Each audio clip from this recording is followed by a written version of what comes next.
Yeah, it's been some time since I've done a recording. Yeah, so I do send a voice note here and there to one or two people, and I think about just uploading it to YouTube because making a video out of it, because it's basically what I'm saying. I'm just going to repeat it again, and it's a bit of a mission that, and so I don't know, but anyway, it's just a thought. I went to, so I attend these AA meetings. They're not far from me. It's on Wednesday and Monday and Wednesday night, and I never went last week, but this is my third time going. And why do I go? Loneliness, wanting to try and connect with people, wanting to try and connect with human beings, real emotion, vulnerability, pain, accomplishment, or just like empowerment, not just for myself, but being around that, and that's what I thought it would be about. In a way, I really thought it would be about a lot of vulnerability, a lot about really people opening up, being at the end of their rope, and deeply sharing. Look, maybe this goes on in rehabs, I don't know, but I don't know if this is AA around the world, Alcohol Anonymous. I don't know if this is how it is in other cities or countries. I mean, it could be different in Johannesburg, and I'm in Durban, so I don't know. But I find it very vanilla.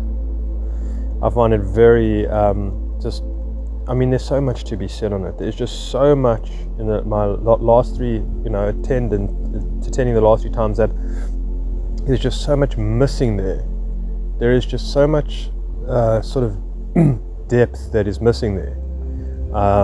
There isn't really, it's not a fellowship what they call it to be. It's not, I find people are doing it out of duty more than anything else. I don't think they have a passion for it. They don't have obviously not a passion, but I don't know how to put it. Anyways, there's so much to be said, but I'll just share the one story for this evening. So there was a guy named Brandon, and I think he was about 42, 43 years old, and he spoke. And I don't know how much of his story I can believe, because he said from the age of 4 he was kind of an addict, which that doesn't make sense. There were just certain things that I just found was maybe for more dramatic effect. When I think about it now as I'm talking about it, I just feel that more so. It's like, how much of that was actually believable? Definitely, a lot, but how much of it was exaggerated, and why exaggerated? Why put on a performance? And that's what I feel that this guy tonight was about. It was like I felt like he was kind of just being, a DJ in a way, trying to be a personality of some types, which is fine. But it just didn't feel sincere to me. And look, it's not a judgment. People can be however they want to be. I'm just observing it and seeing, well, why? I don't know, so much to be said. And I'm actually quite tired, and but let me just make the one point that I wanted to make, because tomorrow will be the next day, and I'll forget about this and move on from it and may not address it again, like so many talks of mine. I wanted to do a video on the song by, I think it's Hi Ren. His name is Ren. He's an independent artist, plays guitar and does rapping and everything like that. I wanted to do something on him. Just a lot of on the movie Spaceman. I wanted to talk about Baby Reindeer. Baby Reindeer could take 10 recordings just to, wouldn't even do it justice, in a sense of how much there is to unpack there and look at, and everything else. So so that's the thing. But I'm just not in the headspace. It's not that I don't have the time, I just don't have the focus for it, or I'm just dealing with other things that weigh heavy on my heart, which some of you know about, and I am sharing bit by bit, or a hell of a lot sometimes, that it's hard for me to find the space, if you will. So let me just get into this now.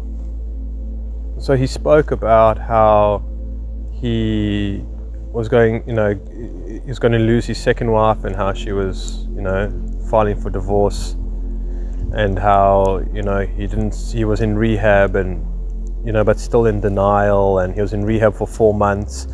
And when a guy's talking, it's like, yeah, so then, what happened was I was just, really partying hard, and I wouldn't sleep for, he said, I didn't sleep for 3 weeks, at a time. And I thought to myself, right, those kind of exaggerations, like, right,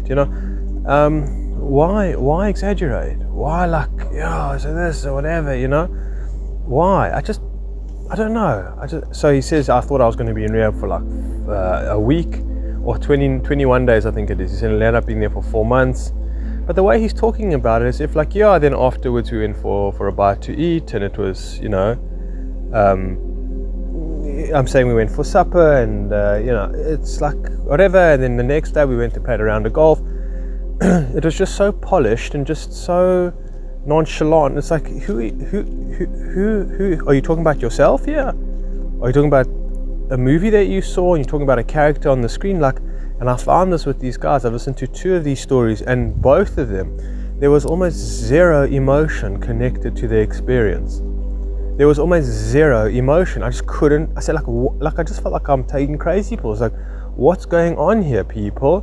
I don't believe you. You're talking about I've lost your friends, and I'm sure it has happened in a way, but it's like, where's the emotional depth? What's going on here? And because essentially themselves are completely unemotionally developed, emotional developed, and so much, and just so much, so this it's huge. It's like, oh, my word, there's just too much to be said. But there's nothing really really amazingly transformational about the guy or any of these people, any of them. And they've been through such hard experiences, but it almost seems like, well, who are you? Well, all of them are identified as an alcoholic. Okay, but who are you beyond an alcoholic? Who are you beyond your sob story? And it's like the sob story. It's like, for heaven's sakes, man, this was an experience of your life. You're in a whole lot of pain. Yes, you caused a lot of harm, you learned a lot of hurt, a lot of embarrassment, a lot of shame, you got yourself into debt, whatever, you did all these terrible things.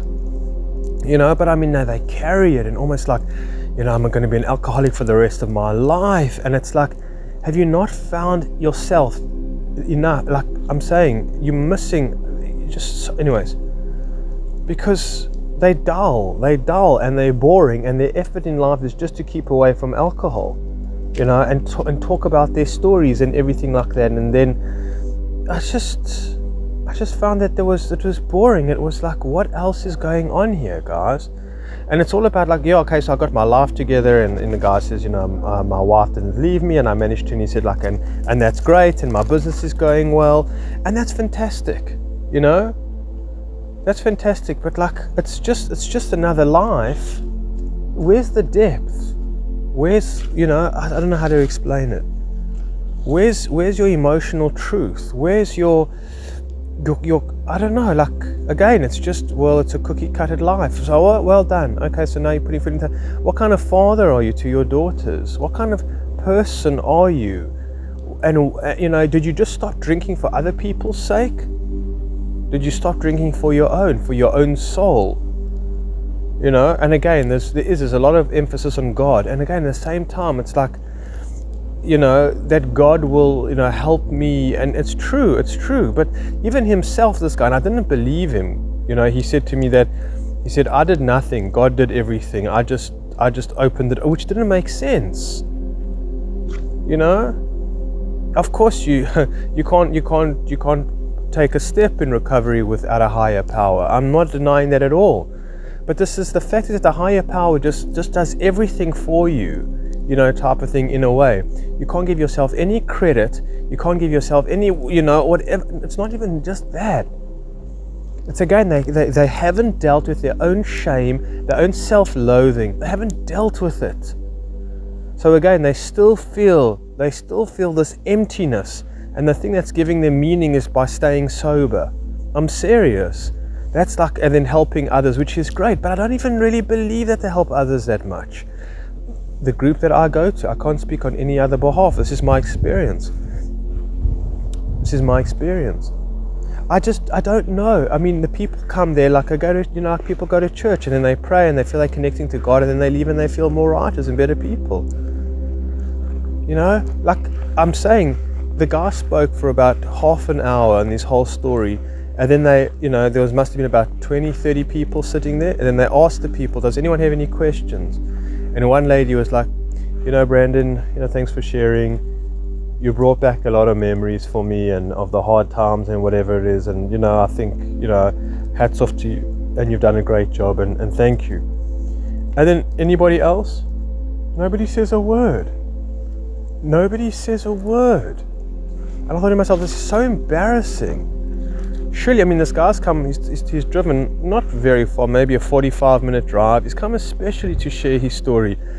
He's shared something with us. What do you people give back? And I see the charity can going around like a box for people to put money in. Like maybe 5 people bothered, 6 people bothered. But it's like, hey, you guys are benefiting here. This is for free. Surely throw us some bucks their way, But again, it's this sullenness. It's this, because you're carrying all the shame. You're carrying, and rightly so in a way, but you're not dealing with it. My brother is a recovering alcoholic, I think like 1.5 years now. But he in himself, who he is, hasn't changed. He hasn't changed. People don't change. And okay, so what's my point here? Because I'm getting carried away. And I don't even know if I'm getting to the heart of things. I'm just sharing my frustrations, but not really giving examples. But here's one, right? So this guy, Brandon, so he speaks and it's quiet. Like, one lady says something and then it's quiet. I think to myself, geez, this guy really, like, we're doing him a disservice. We're not showing him any kind of just appreciation for anything, even though his story, look, I mean, I don't know if it was fabricated, but whatever it is, like, give back, people, give back. Make an effort, just show something, just say something. People just keep quiet or just sort of, it's like, come on, man. You've been through these situations. You've been through the darkness. You've been through the dark night of the soul. You've had this. You know what it's like. Please. And there's just, I don't know. I also think it's Durban, hey? I think because Durban is known to be the people known to be very just, I don't know, not laid back, but just disinterested and just like very childish. And I don't know. It's just, maybe in Johannesburg, I'm sure it's a bit different. They're not like go-getters. They're very like, and just complain a lot and just sort of, I don't know. Durbanites, they're something else. Yeah, like there's no innovation here in Durban, and like I sell kratom, and in Johannesburg and Cape Town it's much better known, like huge, much more known compared to Durban. Durban's like, we're not going to try anything new, we don't care, we're just stuck in our way. It's just a very, very, anyways. So maybe it is Durban, but anyways. So this guy Brandon is telling this story, and so I said to him, Brandon, was there any, I don't know what to ask, and I'm a bit shy, and I mean, I'm not an alcoholic, and I'm there under false pretenses in a way. I mean, I was an alcoholic. So hi, I'm Aaron, I'm an alcoholic. Hi, Aaron. Hi. So I said, Brandon, was there any aha moments for you? Like, because you said that you were completely self-absorbed, you were completely on your own mission, you broke 2 marriages, you lost your job, you're spending money that you didn't have, you went into debt, and I mean, I don't know, some of this stuff is really true, and whatever it is, it's like, so he said, yeah, there were 3 aha moments, and I won't get into it, it's a bit long, but the third one was that he said when he was in the rehab and he was about to leave or something like that, after 4 months, they have this thing in the rehab that people come around and they tell you what they think of you, like stuff that you need to fix on yourself, stuff that your which is great, your blind spots or whatever it might be, those kind of things, and he was like saying, yeah, no, I'm very excited, I really want to know what it is, and it's, I'm looking forward to it, and and he walked into the room and they were all sitting there, and the main guy of the rehab, whatever it is, he said, look, we've only got one thing to say to you. He says, and that's all you have to say, and then you need to go and think about this, and this is really, we want you to go into the garden and sit and think about this, because this is very, very important. So it's like, okay, what is it? It says, you are a selfish person, you know? And it was like, that was the aha moment. He sat around and he said, you know what, I realized I am selfish. I don't know personally, even after listening to him story and thinking about this before, I don't know, I'm sure he figured out that he was selfish in that way. I mean, I'm sure people were telling him, okay, so maybe he didn't hear it. He didn't hear it. People are saying it to him before, but he's unconscious of it. So he says, I said, okay, so he says, so I said to him, can I ask you a question? I said, what made you selfish? And how are you, I think something like, what was the motivation for being selfish? And he answered the question, because I was motivated by my own desires and what I wanted and my own gratification, my own instant gratification. I wasn't interested in anybody else. I'm just going to come back to what the answer was, because he was saying at a certain time that when after the rehab, he came back home after 4 months. I'll come back to that part. And he said he found himself standing in front of a liquor store, and he phoned his sponsor. And he says to the sponsor, look, I'm standing outside a liquor store. He said, go be of service to somebody. Distract yourself and go be of service, and that'll make you feel good, you know? So then he realized about being in service, whatever it is, etc. Sorry, it's late. I shouldn't have brought that in here, but I'm saying, so I asked him, I don't know why I said that. So I asked him, okay, what made you be selfish? Like, what was your motivation? And for me, my answer that I was hoping for him to be is that what makes you a selfish person. I was really hoping I read this guy, I could see, firstly he started off about how insecure he is, and he puts on a whole big show that, to hide his insecurity, and he doesn't let people get to know the real him, and he's, acts as an asshole and whatever it is. And I'm like, okay, so then why are you this way? And he says, well, I'm only thinking of my own needs. You're answering my question with the same, you're not answering my question, you're just saying the same thing in a different way. So I wanted to say to him, you know why you're selfish? You know why we are selfish as people a lot of the time? Well, there's different reasons, but one that I pick up for you is because you're protecting yourself. You claim that you had a good childhood. You said, no, I had a very loving upbringing, and my parents and everything like that. I said to her, but I see pain in your eyes, my friend, pain that you haven't looked at, pain that you haven't dealt with, and you were hurt. And because you were hurt, you became selfish because you only took care of your own needs and you screwed everybody else's needs, for whatever reason, because that protected you from being hurt again. So you became an arsehole, you didn't let people in, and you didn't let your daughters into your life as well. Like you said, he only held his daughter after 9 months of her being born. He said he just wasn't interested. I said, you can't take other people's needs into consideration. Why? Because they'll hurt you. So you can't be vulnerable. I'm like, dude, the very reason why you most likely are miserable and everything is because you are insecure. Because, my word, I don't even know where to start. There's so much to be said. But because you are afraid, because you are scared of being hurt, and the alcohol numbed you from being hurt, and I could see these things, I could feel it, as intuitive, I could read it, it was so obvious. I could have said to him, but it's like, dude, you've been, I don't know, when they said about 4 years old, I could remember it being an addict. Shit like that, which is crazy. But he says he was like addicted. Now that I think about it, like he said he was addicted for 38 years or something like that. And I think he must be about 43. It was just ridiculous. Like the guy sitting there, he's been 3 years sober. And I'm saying, if you're like a hardcore, alcoholic, which it could be, but it's like there's no signs of you. There's no signs of that on you. I just say, like, it just didn't make sense. But at the same time, this guy said in the very beginning, he said that he was like a professional liar. He says one thing that he did very well was lie. So it's like, okay, so you're lying here again. You're exaggerating. You're not telling us the truth. You're not being vulnerable. You're not being yourself. So the only thing is that you quit drinking, and for how long is that going to happen until you go to another substance? Or what is your relationship with your wife? Or your children, how do you manage your levels of anxiety? Are you overeating? He was pretty overweight. What are you doing? What's really going on with you? How do you really feel about yourself? I don't know what to say. But it's like, you're selfish because, maybe your needs weren't seen as a child when you grew up and you were neglected. So you thought to yourself, well, I'm only going to take care of my own needs and to hell with everybody else.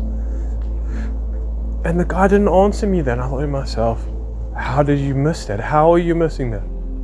How are you missing that real emotional honesty and transparency for yourself and what you share? I'm saying, okay, fine, don't share it to me. You don't have to share it to myself. But I could see the way that he answered was that he didn't know the answer himself. His answer was, because I didn't care about anybody else's needs, I only cared about my own gratification. I'm asking you, Brandon, why? Why did you become that monster? Why did you become so self-indulgent? What did the self-indulgence do for you? I mean, I don't know, like how do you go through 4 months of rehab and talking to people and counseling and whatever it is and not have an answer? I mean, that's, I'm coming inside now. Come, Kitty. Are you coming? So what I'm saying is that I don't think the guy gave me that answer because he didn't want to say really to speak from a very vulnerable place, or to the real reasons of why. He is selfish and why he was very narcissistic. Well, why I don't think he was avoiding it, actually saying it, like, making whatever, or misdirecting or something like that. No. I honestly felt when I asked him that question that was the only answer that he had for me. I just couldn't believe it. I was just like absolutely amazed. And that's what I've said before in my recording as well. I don't know if I've uploaded it yet. But unconsciousness is selfishness. Selfishness is the need to protect your own self from the world, to take care of you and you alone, because to take care of somebody else means that you can be hurt, right? To think of other people's feelings, to be vulnerable will hurt you, and you were hurt and your needs weren't taken care of. So because if no one else is going to take care of your needs, then you have to take care of your needs. But the needs that you are taking, which is something very healthy, if you're going to take care of your own needs, but what are the needs that you are taking care of? Numbing your pain, running away from pain, and running towards pleasure. That's the need, and that's not, not you taking care of your own needs. That's your pain that's trying to take care of the pain. Because essentially there is no you. You actually haven't gone on the journey of self-actualization. There's nothing there but just fragments of childhood abuse, of personalities from mom and dad, and from Ryan Seacrest and whoever it is, and Dr. Phil and Oprah Winfrey, and the Mighty Rangers or something like that, the Power Rangers and all this stuff, and from your Principal Herbert, whatever it is, at school, and you're just a whole amalgamation of cultural, societal, ideological, dogmatic. You have no idea. There is no you per se. You're just a puppet on a string. There is no one actually driving the ship or steering the vehicle. There's just no one there. It's just automatic. It's on its own, in a way. And all that, the way that it knows to do is be destructive. Like I'm saying, that's just destructiveness. And that's what also happens in the world with evil. And that's how it becomes about. It's just that innocence is broken at a very young age, broken into a million different pieces. And then eventually, because the innocence is not there, and again, the soul vehicle, if you want to call it, or the self, doesn't get to really be born. More of an ego or whatever it is, a false sense of self, a false self, a persona, a buddy love, Tyler Durden, character, Buddy Love from Nutty Professor, Jekyll kind of personality just takes over. And then you also, this is the big thing, is that you're emotionally detached. You're emotionally attached to your emotionally detached from your own existence, from a relationship with yourself. I mean, this guy was saying, Brendan was saying, he said, no, so I've really been working on my relationship with God. I've been working with my relationship with my daughters and my wife. It's like, but you missed the main person. It's like, I couldn't believe he was saying this. I said, Brandon, what about the relationship with yourself? But to Brandon, there is no self. Brandon is still carrying all of that shame and all of that guilt and all of that trauma and all of that, toxicity and dysfunction. He's carrying all of it. It's all still there. The only thing he stopped doing was that he stopped drinking alcohol, which is a very good thing. But what did he substitute it with? What else is in his life? How did he become a more compassionate person? He uses the word compassion. I became more compassionate. Dude, I don't believe you. You can't have sincere compassion. You're going to be self-motivated with your compassion. Your compassion will be so that people will like you. That your wife won't leave you. That's not a reason to be compassionate. Or that you're, compassion to your daughters or something like that. That's a given. But it must be exchanged. There must be some kind of fair exchange on your behalf. What are you getting from it? How's it going to serve your ego, serve your needs again? So you've just found other ways for people to serve you, to serve your own needs. Maybe you tell a very sad sob story about being an alcoholic and everything else, so people feel sorry for you, and then you feel good about yourself and how you overcame this massive, terrible whatever. And it could be, but not to the degree. You know what I'm saying? It was hyperbole. Hyperbole, what do you say? Not hyperbole. Hyperbolic, I think, just exaggerated beyond means. So you can play out this terrible, and I conquered it, and here I am. If you're like, wow, Brandon, we're so proud of you. Meanwhile, I'm saying it was a challenge, but he needed to blow it out of proportion so you can get more of the recognition, because Brandon is still hunting down that recognition from others. And that's what I felt. In a way, I was playing to the audience in that way when I saw that nobody else was asking Brandon a question. I just didn't think it was right. I didn't think it was respectable. But I know Brandon was sitting there, and in his mind he said, you know what? These people don't like me. Nobody's answering my questions. They weren't interested in my story. I could see the way that he was thinking. I could see. And when I asked him the question, he there was a bit of, somebody's asking a question. Can you imagine? You share over a half an hour story of your life in the most, whatever intense way, so-called, and everybody just sits there and glum and looking at their phones and looking to go. It's like, how's Brandon going to feel about himself? I'd also feel that way about myself. But so, that's the thing, is that Brandon is is very much in service of his own needs. If he's in service to others, if he's showing compassion, if he's showing kindness, you can't do authentic kindness, you can't do authentic charity, you can't do anything authentic from the heart. You cannot do anything like even Muji, these people, or Eckhart Tolle, they don't come from the heart because they're not sincere, they're not truly compassionate. These are very, very dangerous people. These are very, very dangerous people, and they mock life. There's a guy crossing over with John Edwards who speaks to, the dead and brings messages back to loved ones that's, still alive, does that kind of thing. And it's like, you can see, he's a fake, he's a deceiver. There's no question about it. I mean, you can watch some videos on him, people exposing him, and you can see straight away that he does the cold reading and everything else, and it's just a joke.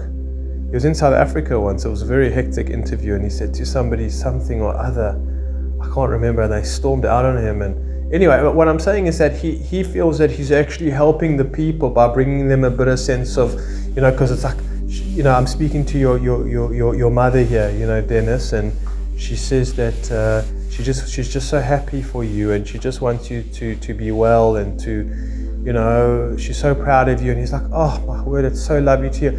And it is, and in certain ways it is nice, that it is comforting. We all got to choose our illusions.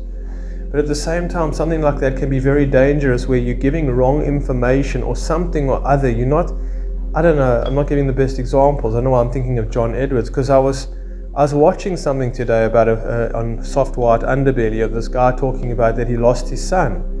And I thought to myself, it was just the most heartbreaking story. And then if one of these psychics had to come up to him and say, oh, I'm connecting with your son, I thought to myself, that's such a low blow. That's just so, people are desperate, and you're taking advantage of desperate people.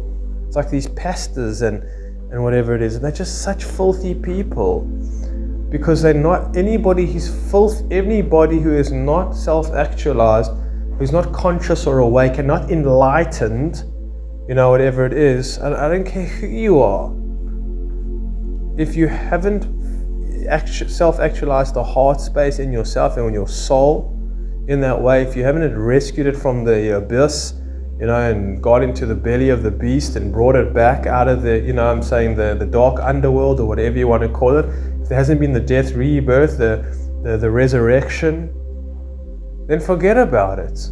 It's not sincere. Your actions are not sincere. They are self-motivated by the self, the false self, not from heart. That's what I'm saying, and that's what I recognize when I look at people and I say, is this person heartfelt? Because that's what it's about. It's about the heart. Can I feel a warmth from them? Can I feel a warmth from Eckhart Tolle? I can't feel a warmth from these guys. There's just no, it's just cold. It's just cold. And these Neo-Advaita teachers, it's cold. There's no warmth. There's no love. And that's what I have to say about that, is, you